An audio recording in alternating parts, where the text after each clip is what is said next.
à Dakar sur comme Khalifa Sall à Dakar ak Barth c'est comme ça Malick Gakou ak Ahmed Aïdara à Guédiawaye. Ça va être compliqué, je pense, pour Malick Gakou. Pourquoi? Mais parce que je pense qu'il a manqué de courage. Parce que l'affaire, c'était de prendre le fief.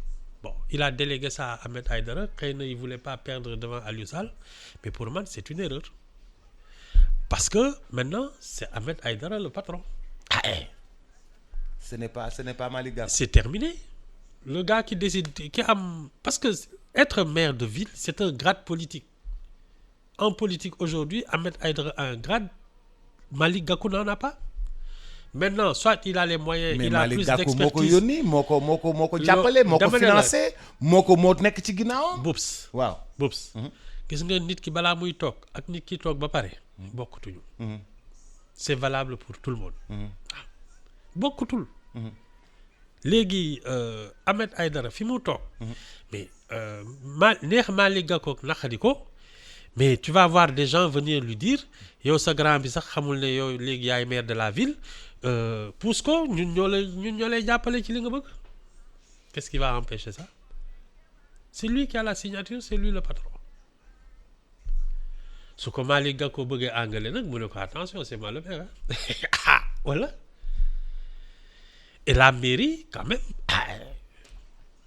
c'est pas du chahut. Li nga doon soxla ay kii nii yooyu léegi loolu moom soxlootul ñu lay dimbali ci ay fin de mois yooyu. Non c'est terminé. bokkutul. ñu lay dimbali ci ay fin de mois yooyu amatul. léeg-léeg mu difficile nga soo nekkee maire bi yaay dimbali nit ñi de waaye dootuñu la dimbali am déet. yaay dimbali nit ñi léegi dootuñu la dimbali. waaw. ci li ma foog de. non man Ibou Fall da nga may rey. soo nekkee boo nekkee maire de ville yaay dimbali waate kenn dootu la dimbali. waaw ay kees dafa xaw ma naka dimbali kii 100 000 francs nii néew doole yi.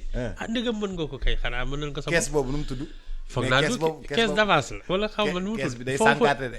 non fonds politique tu sais man je trouve que la pratique est la même. Maintenant c'est l'appellation et la procédure que tu mets en place qui va faire la différence. C'est-à-dire soo toogee ne hey conseil municipal bi nañ toog lii ce sont des fonds politiques dañ ci war a di mais soo ko bëggee tuddee leneen di ci def leneen effectivement y a un détournement d'objectif.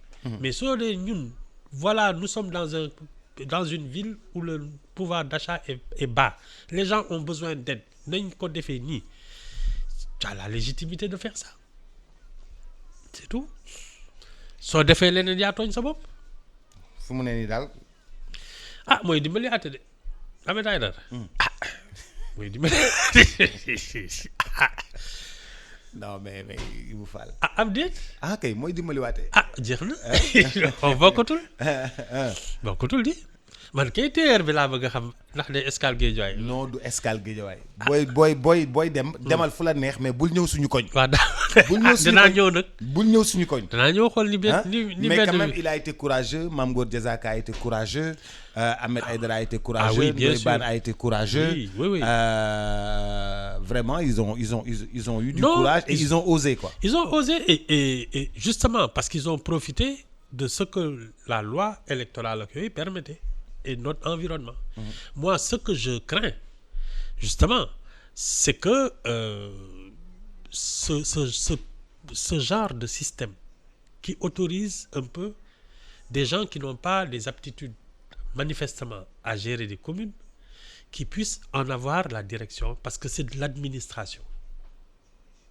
Maire, du taaxuraankat, du mbandkat, du caaxaan, du kii. C'est de l'administration. Wala du loolu. Ok. Voilà. Il faut des administrateurs. Ouais, mais les gens vont les encadrer.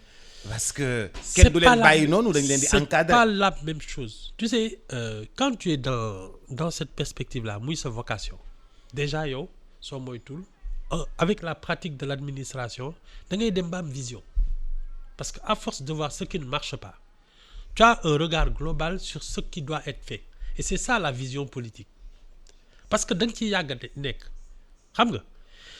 Et donc l'apprentissage nécessaire, c'est-à-dire nga nekk dans l'administration di yéeg wala nga jàng ko gis liy dox ak li doxul Parce que tu as cette pratique pendant 10, 15, 20 ans. À un moment, tu te dis, ça ne marche pas parce que ni le demain.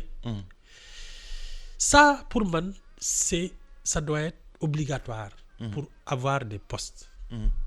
Comme la mairie. Voilà. Mais tu ne peux pas donner une mairie à quelqu'un qui n'a jamais administré quoi que ce soit.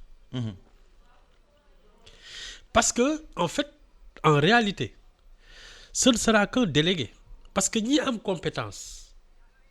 S'ils ne sont pas de bonne foi, c'est eux qui vont décider à sa place. Mais c'est lui qui en prendra la responsabilité. Non, il a signé le fille. Ni le fonctionner. Hein? Tu signes des trucs, après tu te retrouves dans des problèmes. Parce que tu ne sais pas. Ça aussi, c'est un vrai problème.